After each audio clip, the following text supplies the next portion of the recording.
ایک عجیب و غریب میرے رب کا پھیلا ہوا نظام ہے جو اللہ کہتا ہے نا الحمدللہ رب العالمین.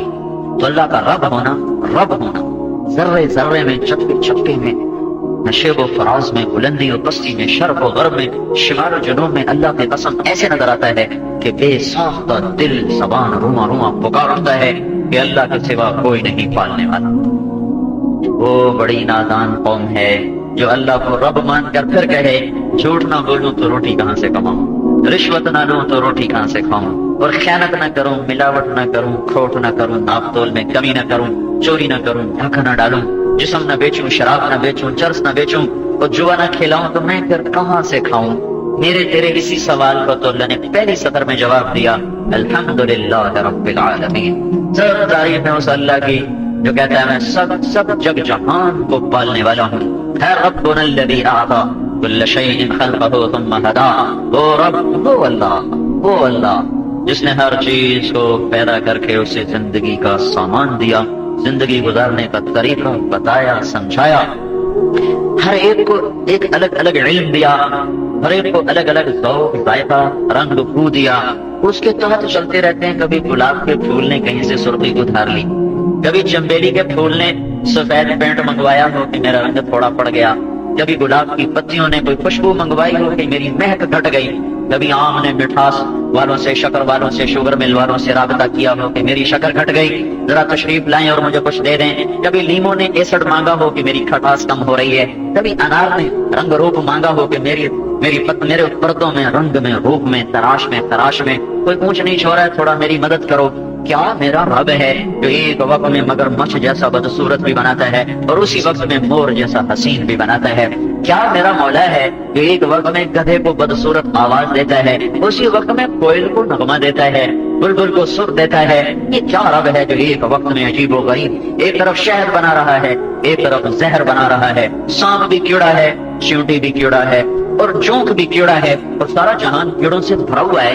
یہ کیا نظام ہے کہ سانپ کے منہ میں پانی گیا، زہر بنا، شہد کی مکھی کے منہ میں گیا، شہد بنا، ہرن کے منہ میں گیا، مشک بنا، اور ریشم کے کیڑے کے منہ میں گیا تو ریشم بنا، بکری کے منہ میں گیا تو دودھ بنا، صدف کے منہ میں گیا تو موتی بنا، انسان کے پیٹ میں گیا تو اس کی زندگی کا سامان بنا، درخت کی جڑ میں اترا تو اس کے لہلہانے کا سامان بنا، وہ طوفان کی شکل میں آیا تو ہلاکت کا سامان بنا، وہ دریاؤں میں چلا تو میٹھا بن کے، وہ سمندر میں گرا تو کڑوا بن کے، وہ سمندر کا پانی بخارات بن کر ہواؤں میں اڑا، آسمان سے گرا تو پھر میٹھا بن کے، پہاڑوں پر گرا تو برف بن کر، زمین پر گرا تو پانی بن کر، کسی کو بہایا، کسی کو چلایا، کسی کو ٹھہرایا، کسی کو گاڑ دیا، کسی کو چھلک دیا، کسی کو لطیف بنایا، کسی کو کیفیف بنایا، کسی میں پھنکار رکھ دی، کسی میں تھاڑ رکھ دی، کسی میں چنگار رکھ دی، کسی میں چھپٹ رکھ دی، کسی میں سر رکھ دیا، کسی میں نغمہ رکھ دیا، کسی میں بدصورتی کو بھر دیا، کسی میں حسن کو بھر دیا، کسی کو ہوا میں اڑا دیا، کسی کو زمین پہ چلا دیا، کسی کو پانی میں تیرا دیا. یہ کیا میرے رب کی کاریگری ہے.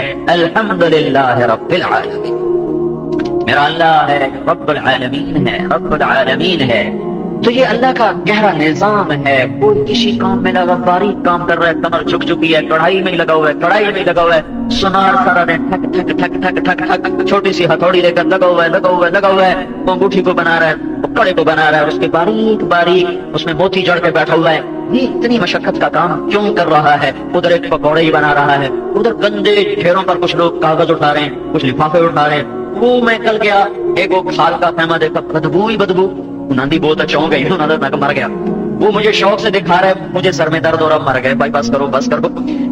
وہ اسی پہ ہی لگے ہوئے سارے جہان کی کھالیں اکٹھی کر رہے ہیں.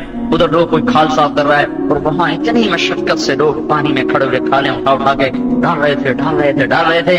کیا میرے اللہ کا نظام ہے. کننا طرائق قددا، اس طرح ہم نے تمہیں مختلف طریقوں میں، شکلوں میں، صورتوں میں، مزاج میں، ذوق میں باندھ دیا، جکڑ دیا، نہ وہ ادھر جائے نہ وہ ادھر جائے. جیسے پہاڑ گڑ گئے، ایسے طبیعتیں گڑ گئی. یہ کس لیے ہے؟ تاکہ میرے بندوں کی ضرورتوں کا نظام چلتا رہے. یہ دنیا دارالاسباب ہے. اللہ چاہتا تو سب کو بٹھا دیتا، جیسے بنو اسرائیل کو بٹھا دیا، پھر من بھی اتارا میٹھا، سلوا بھی اتارا نمکین، اور دھوپ لگی تو بادل سائے کو آ گیا، پیاس لگی تو پتھر پہ لاٹھی ماری، 12 چشمے نکال دیے. یہ میرے اللہ نے کر کے دکھایا. لیکن یہ امتحان کی جگہ ہے، یہ معجزوں کا جہان نہیں ہے، یہ اسباب کا جہان ہے. معجزوں سے کبھی دلیل نہیں پکڑا کرتے. اللہ تعالیٰ نے بنی اسرائیل کو صحرا میں کھلایا، ہمیں نہیں کھلائے گا، لہذا ہم صرف نماز سے اللہ سے لیں گے اور دعا سے اللہ سے لیں گے. یہ نادانی کے بول ہیں. یہ نادانی کے بول ہیں. اللہ نے دنیا کو اسباب کے تحت چلایا ہے. دینے والا ہر حال میں اللہ ہے, لیکن وہ پرکھتا ہے, دیکھتا ہے. فینظر کیف تعملون. ایسے میرے بھائیو ایک طبقہ نبیوں کا آتا ہے, وہ بھی ایک ضرورت لے کر آتا ہے, وہ بھی ایک حاجت لے کر آتا ہے. گوشت والے ہمیں صبح صبح گوشت پہنچا رہے, دودھ والے صبح صبح دودھ لے کر بیٹھے ہوئے ہیں. وہ صبح تہجد میں اٹھتے ہیں اور وہ اس کی گوبر اٹھا, گندر اٹھا, تھن دھو, بالٹیوں میں بھر بھر بھر بھر. ہمارے اٹھنے سے پہلے پہلے بازاروں میں دودھ آ چکا ہے, سبزی آ چکی ہے, گوشت آ چکا ہے, پھل آ چکے ہیں, کپڑا آ چکا ہے, کوئلہ آ چکا ہے, کوئلہ چلتا ہے اور یہاں پہنچتا ہے. یہ سارا نظام ایک دوسرے کے لیے اللہ تعالیٰ نے بنایا ہوا ہے. ڈاکٹر بنا دیے, انجینئر بنا دیے. ڈاکٹر مریضوں کی ضرورت ہے کہ آدمی بیمار ہو تو دوائی کہاں سے کھائے, اس کو دھن لگا دی, مجھے ڈاکٹر ہی بننا ہے. اور مریض ڈاکٹر کی ضرورت, کہ کوئی بیمار نہ ہو تو ڈاکٹر بھوکے مر جائیں. تو بیمار ڈاکٹر کی ضرورت ہے, ڈاکٹر بیمار کی ضرورت ہے. یہ سارا اللہ کا ایک نظام چلا. اسی میں میرے اللہ نے نبیوں کا بھی ایک طبقہ بنایا. وہ بھی ایک طبقہ ہے, وہ بھی انسانوں کی ضرورت پوری کرنے کے لیے آتا ہے اور ان کی زندگی کی سب سے بڑی ضرورت پوری کرتا ہے اور ان کی زندگی کا سب سے بڑا سامان ان کو مہیا کرتا ہے. وہ حیران انسانیت کو, وہ اندھیروں میں ڈوبی ہوئی انسانیت کو, وہ بے راہ رو انسانیت کو, بے نشان بے منزل قافلے کو وہ یہ بتانے آتے ہیں کہ تمہیں کہاں جانا ہے, تمہیں کیوں بھیجا گیا ہے, تمہیں کس نے بھیجا ہے. یہ وہ سوال ہیں جن کا جواب تلاش کرنے کے لیے ساری دنیا کے دانشور اربوں ڈالر خرچ کر رہے ہیں, لیکن انہیں اس جواب کا پتہ نہیں چل رہا. یہ کس نے بنایا, زمین کیوں بچھ گئی, آسمان کی چھت کیوں تن گئی, سورج چاند دوروں کا نظام کیوں چل پڑا. سورج ایک مقام پر دوڑتا ہے 6 لاکھ میل فی گھنٹہ کی رفتار سے, زمین اس کا طواف کرتے ہوئے 19.5 کروڑ میل کا دائرہ بناتی ہے 66,000 کلومیٹر فی گھنٹہ کی رفتار سے. یہ کیوں نہیں آپس میں ٹکراتے, ان میں ایک مناسب فاصلہ کیوں ہے, یہ گھٹتا کیوں نہیں, یہ بڑھتا کیوں نہیں, یہ ٹکراتے کیوں نہیں, یہ تاروں کی بارات کیسی ہے, یہ سورج مشرق سے کیوں نکلتا ہے, یہ مغرب سے کیوں نہیں نکلتا, یہ مغرب میں جا کے کیوں ڈوبتا ہے, یہ مشرق میں کیوں نہیں جا کے ڈوبتا, چاند کیوں گھٹتا ہے اور بڑھتا ہے, تارے کیوں چھلملاتے ہیں, جگمگاتے ہیں, اور یہ موسم کیوں بدلتے ہیں, یہ سب کیوں ہے, یہ سب کیوں ہے, یہ سب کس لیے ہے. اس کا جواب دانشوروں کے پاس کوئی نہیں ہے. اس میں یہ سب ان پڑھ ہو جاتے ہیں, کیا فلسفی, کیا منطقی, کیا سائنسدان, کیا طب دان, کیا کیمیا دان, سب عقلوں پر پردہ ہے. اس سوال کو آ کے انبیاء حل کرتے ہیں. وہ انسانیت کے سب سے بڑے محسن ہیں. میں اصل سے پہلے کچھ دوستوں سے بات کر رہا تھا. پھٹکا ہوا راہی روٹی بھی کھاتا ہے, ضرورت ہے, پانی بھی پیتا ہے, ضرورت ہے, لیکن اس کے اندر ایک دکھان ہوتی, مجھے راہ بتاؤ, مجھے راستہ نہیں آ رہا, مجھے راستے کا پتہ بتاؤ. اس کی جیبیں بھری ہوئی ہیں, وہ بہترین گاڑی میں ہے, وہ پریشان ہے, یہ راستہ نظر نہیں آ رہا, مجھے راہ بتاؤ, ہم نے کہاں جانا ہے. بھٹکے ہوئے راہی کی سب سے بڑی ضرورت اس کو راستے کا پتہ بتانا ہے. بے نشان منزلوں کوئی طلب میں چلنے والے کبھی چین نہیں پا سکتے. راہوں سے منزل سے بھٹکے ہوئے قافلوں کے امیر ہوں, وہ راہبر ہوں, رائی ہوں, رعایا ہوں, سب اندر میں بے قرار ہوتے ہیں. جو آ کر انہیں بتا دے یہ راستہ ہے تمہاری منزل کو جاتا, اس کے پاؤں چومنے کو تیار ہوتے ہیں, اس کے قدم چومنے, ہاتھ چومنے کو تیار ہوتے ہیں. بڑی مہربانی, آپ نے ہمیں راستے پہ لگا دیا, آپ نے ہمیں راستے پہ لگا دیا. تو اس کائنات میں رسول, انبیاء وہ مبارک طبقہ ہیں جو ڈاکٹروں سے زیادہ ضروری ہیں, جو انجینئر سے زیادہ ضروری ہیں, جو تاجروں سے زیادہ ضروری ہیں, جو کاشتکاروں زمینداروں سے زیادہ ضروری ہیں, جو کپڑا بننے والوں سے زیادہ ضروری ہیں, جو گوشت بیچنے والوں سے زیادہ ضروری ہیں, جو دودھ لانے والوں سے زیادہ ضروری ہیں, جو سبزی فروش اور پھل فروشوں سے زیادہ ضروری ہیں, جو کپڑا فروشوں سے زیادہ ضروری ہیں, جو دھان منڈی نمک منڈی سے زیادہ ضروری ہیں, جو جنس کی منڈی سے زیادہ ضروری ہیں, جو پلاٹ کاٹنے بیچنے والوں سے زیادہ ضروری ہیں, یہ مستری معماروں سے زیادہ ضروری ہیں, یہ کپڑا سینے والوں سے زیادہ ضروری ہیں, یہ نہریں چلانے والوں سے, ڈیم بنانے والوں سے زیادہ ضروری ہیں, یہ بجلی بنانے والے, پنکھے بنانے والے, بلب بنانے والوں سے زیادہ ضروری ہیں, یہ ٹائلیں بنانے والے, یہ جو پر وہ چھاپے ڈالنے والے, ان سب سے زیادہ اہم ضروری طبقہ نبیوں کا ہے. جو مجھے آ کے بتاتا ہے تجھے بتاؤں تجھے کس نے بنایا, مجھے پتا کوئی نہیں ہے, تجھے بتاؤں تو کیوں آیا, تجھے پتا کوئی نہیں ہے, تجھے بتاؤں تو مرنے کے بعد کہاں جائے گا, تجھے پتا کوئی نہیں ہے. جو میرا یہ جواب, میرے اس سوال کا جو جواب دے دے گا وہ میری زندگی کا سب سے بڑا محسن ہوگا. چونکہ میں اس دنیا میں نہیں آیا, مجھے بھیجا گیا ہے. میں اس دنیا میں آنے کی درخواست جمع نہیں کرائی تھی, مجھے بن درخواست کے دھکا دیا گیا, مجھے پتا بھی نہیں تھا میں آ گیا, میں تو نفی تھا, میں تو کچھ نہ تھا. هل اتى على الانسان حين من الدهر لم يكن شيئا مذكورا.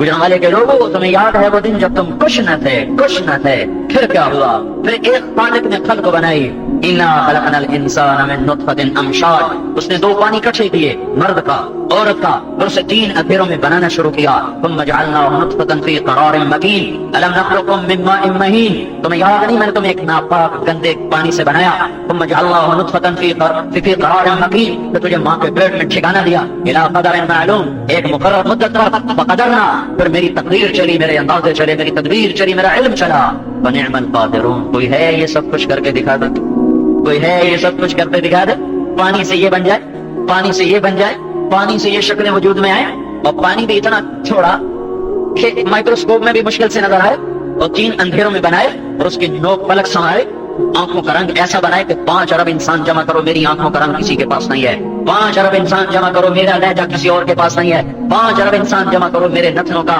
ڈیزائن اور کسی کے پاس کوئی نہیں ہے، 5 ارب انسان جمع کرو، میرے ہوٹوں کا ڈیزائن کسی کے پاس نہیں، میری انگلیوں کے پرنٹ دیکھو یہ کسی کے پاس نہیں ہے۔ پچھلی صدی میں فنگر پرنٹ کا علم وجود میں آیا کہ یہ انگوٹھے انگلیوں کا چھاپا پوری دنیا میں ہر انسان کا جدا جدا ہے، تو اس آیت نے اور زیادہ ہلچل مچا دی۔ یہ آیت اس وقت اتری تھی جب کوئی فنگر پرنٹ کو نہیں جانتا تھا۔ اَيَحْسَبُ الْإِنسَانُ أَن لَّن نَّجْمَعَ عِظَامَهُ، ظالم تو کہتا ہے میری ہڈیاں کون جمع کرے گا؟ لا اقسم بیوم القیامہ ولا اقسم بالنفس اللوامہ ايحسب الانسان ان لن نجمع عظامہ، کیا کہہ رہے ہو، کیا کہہ رہے ہو؟ مر گیا مٹی ہو گیا، مولوی صاحب کیڑا قبریں چٹھی تے آیا ہے، ایویں ڈرائی جاندے ہو، مر گیا مک گیا کہانی ہو گئی، کوئی سانو موج میلہ کر لین دیو، کرو دیوانے کر، ایک دن آئے گا، ایک دن آئے گا جب مجرم اور محرم جدا ہو جائے گا۔ یہ دنیا امتحان ہے، ابن زیاد جیسے فتح پاتے ہیں اور حسین جیسے نیزوں پہ چڑھ جاتے ہیں۔ دھرتی کا افضل ترین انسان جس کی بوٹی بوٹی پہ نبی نے بوسے دیے ہوں، اس کا سر سولی پہ جا رہا ہے۔ وہ ابن زیاد جیسے انسان جن پر کتے کا لفظ بھی تھوڑا ہے، جن پر جانور کا لفظ بھی تھوڑا ہے۔ میرے نبی نے کہا میں ایک کتے کو دیکھ رہا ہوں جو میری اولاد کا خون پی رہا ہے، میں نے اسے یہ لفظ استعمال کیا، ایسا نہیں کیا، میں ایک کتے کو دیکھ رہا ہوں جو میری اولاد کا خون پی رہا ہے۔ ہاں ہاں، وہ اس کا جھنڈا لہرا دیا تو حسین کا سر نیزے پہ چڑھا دیا۔ یہ کیا میرے رب کا نظام ہے؟ اس لیے ہے کہ کھرا اور کھوٹا جدا ہو جائے، سچا اور چھوٹا جدا ہو جائے، ثانی پاک دامن جدا ہو جائے، شرابی اور تقوی والا جدا ہو جائے، سود خور حلال کھانے والا جدا ہو جائے، ناچنے والی اور رونے والی جدا ہو جائے، پردہ دار بے پرد جدا ہو جائے، نظریں جھکانے والا اٹھانے والا جدا ہو جائے، ظلم کرنے والا عدل کرنے والا جدا ہو جائے، سجدوں میں سر رکھ کے رونے والا، راتوں کو رقص اور سرود کی محفلیں سجانے والا ان کے میں نکھیڑا ہو جائے، ترازو کے تولنے والا ترازو میں ڈنڈی مارنے والا جدا ہو جائے، ظالم اور مظلوم میں جدائی ہو جائے، کافر اور مومن جدا ہو جائے۔ اس لیے دنیا میں یہ پکار نہیں ہے ان قریب میں اور آپ سنیں گے جب میرا اللہ عرش سے کہے گا وامتازوا اليوم ایھا المجرمون، اے مجرمین الگ ہو جاؤ، الگ ہو جاؤ، الگ ہو جاؤ۔